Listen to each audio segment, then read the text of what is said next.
What's up gamers? Don't mind me. I'm just in the midst of making something that's gonna solve all the world's problems. It's gonna cure diseases, end wars, etc. I just need to finish making it.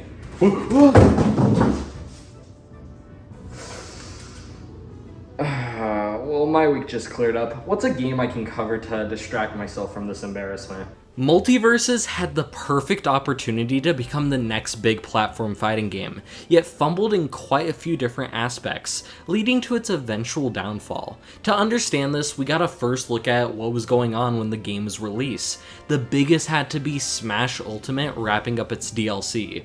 This was huge, as Smash is the go-to platform fighting game that everything gets compared to, and Ultimate is the biggest in the series undoubtedly, but with this, everyone was looking to what comes next, what the next big platform fighter would be to take over for Ultimate in the meantime, and that was Nickelodeon All-Star Brawl. Whoa, wait a second.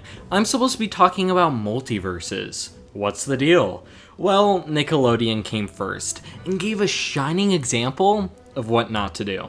Right off the bat, Nintendo must have been pissed off or something, as they chose to overshadow All-Star Brawl's release with the reveal of their final DLC character for Smash, who ended up being Sora, one of the most highly requested characters ever. Things got even worse when the game was released, as the gameplay just felt stiff and unbalanced compared to other fighting games. Yet at the same time, the movement felt too fast to reliably land hits on other players. It just seemed unpolished, as it lacked voice acting in a game centered around iconic animated characters, and it reused quite a few animations. While the characters provided were great, the roster potential provided by Nickelodeon meant a lot of hype got built up. Yet they just didn't add them fast enough, and with the terrible gameplay, it just struggled to keep players entertained. So with that out of the way, Multiversus was announced on November 18th, 2021, where the developers slowly showed the game off and its roster of recognizable characters from all across Warner Bros. Studios, like DC, Cartoon Network, Adult Swim, and just their general franchises. This whole time period just felt like a middle finger to Nickelodeon, as they proudly showed off full voice acting from all of the characters' original actors. The game started to get really hyped up around May 2022, as they released their cinematic trailers showing off the characters interacting, as well as the developers giving out codes to the game through Twitch drops during July. This quote-unquote beta was a great way to advertise the game and get attention to it without just releasing the game straight up. These liars eventually went back on their word and claimed everything was a beta, not just this time period before full release. One of the many reasons the word beta is ruined for me. Hey, would you like to try the brand new beta design of our candies? This is a knife! Multiversus had a strong start with its interesting approach to gameplay, focusing more on team-based play with its movesets. While it did have a one-on-one mode, the emphasis was clearly on 2v2s, which in my opinion added to the early success, reminding me how Apex Legends made the more solo-focused battle royale genre exclusively team-based by only having trio modes at the start. Multiversus hit this appeal, focusing on team dynamics between characters, leading to players possibly suggesting the game to their friends. Only problem is, they forgot fighting game players are lonely. Being one of its biggest appeals, it also ended up backfiring as they centered the game a bit too hard on cooperation between players. Going back to that Apex comparison, what makes the game fun is that each character seems great on their own, but when you start experimenting with various characters' abilities stacking onto each other, it makes the game incredible. But Multiversus never hits that mark, as a lot of the characters start to feel pretty useless when in solo modes. Sure, you have some characters like Shaggy, Batman, and Bugs Bunny, who are great during solo gameplay. Others like Rendog and Wonder Woman have some of their moveset eliminated. While you can still play them in solos, they just don't feel as nice to play compared to some other picks, making the roster feel unbalanced. And that's the sad thing in my opinion. The game feels great to play in 2v2s. While of course it had its hurdles with balancing certain characters at the start, it still felt fun and intuitive to play. But in a genre so dominated by one-on-one matchups, both in casual and competitive play, focusing on character cooperation rather than character solo success ultimately hurt the game. Another problem is that the game just lacks modes, and more importantly single player modes. With most fighting games, they at least have a story campaign or an arcade mode, and a few small challenges to try out before getting into the multiplayer. But Multiversus really doesn't have that. Sure, it has a custom game maker, but it feels quickly thrown together rather than thought out. I mean, look at the game's biggest competitor, Smash, which has a bunch of various modes and custom gameplay modifiers, to where you can have hundreds of hours put into the game without ever touching the online. Multiversus would later try to add to its single player options with the arcade mode, but that just feels like an afterthought as you choose a character to fight with in back-to-back rounds, with that just being about it. While that's most other arcade modes, at least those have custom character endings or screens. But okay, we can excuse all of this if it at least has a good solo progression system to make up for it. No. Don't tell me. No, no, no, no, no, no, no, no, no! That's right, it has a battle pass! Well, I've already gone into detail on why I hate the battle pass format for usually being the only form of progression in games. This game thankfully avoids that.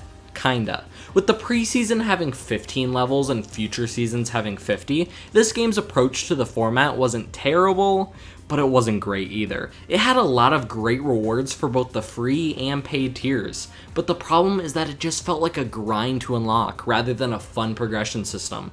Players would basically have to rely on completing challenges to level up, as the game offered barely any XP for completing matches, but the seasonal challenges were extremely grindy compared to the XP given for them, leading to players having to complete daily challenges to level up, which means players would practically have to log in every single day if they want to complete the battle pass without grinding for it. But in a rare twist in the gaming industry, the developers listened to their community, making seasonal challenges easier with more of them to complete, made matches give out more XP, and gave out boosts within the battle pass, further helping to lessen the grind. While it still takes quite a bit of time and effort to reach max level, it no longer feels unfair and tedious in my opinion. For the other side of progression, you're able to level up your characters and yourself, with characters giving out rewards up until they're considered mastered at level 15, and career levels just give out coins. This is both good and bad in my opinion, as it gives a reason to try out characters you normally wouldn't before, and it's just fun to watch your level go up and up as you sink more and more time into the character. But the character rewards kinda just suck, as it mostly gives perks, which is the game's other unique gameplay addition. They're little modifiers that you can add on to yourself to increase certain things like damage or speed, with an ultimate perk giving character-specific additions, like making Shaggy get charged up at 100 damage taken. But this didn't have to happen, as they could have just let you purchase most of these perks on your own, by letting you have access to the train perk system earlier on. So instead of giving us cool skins, banners, and ring out animations for leveling up our characters, the developers chose to further borrow from the free-to-play format, with an item shop. And it just blows! Skins cost $8 to $20 depending on the quality, and you might say, Riley, at least that's consistent with other free-to-play games like Fortnite and Apex. That still doesn't make it okay. I don't think it's fair to players that they have to pay $20 to play as Superman but golden, when this could have been a reward for reaching max level.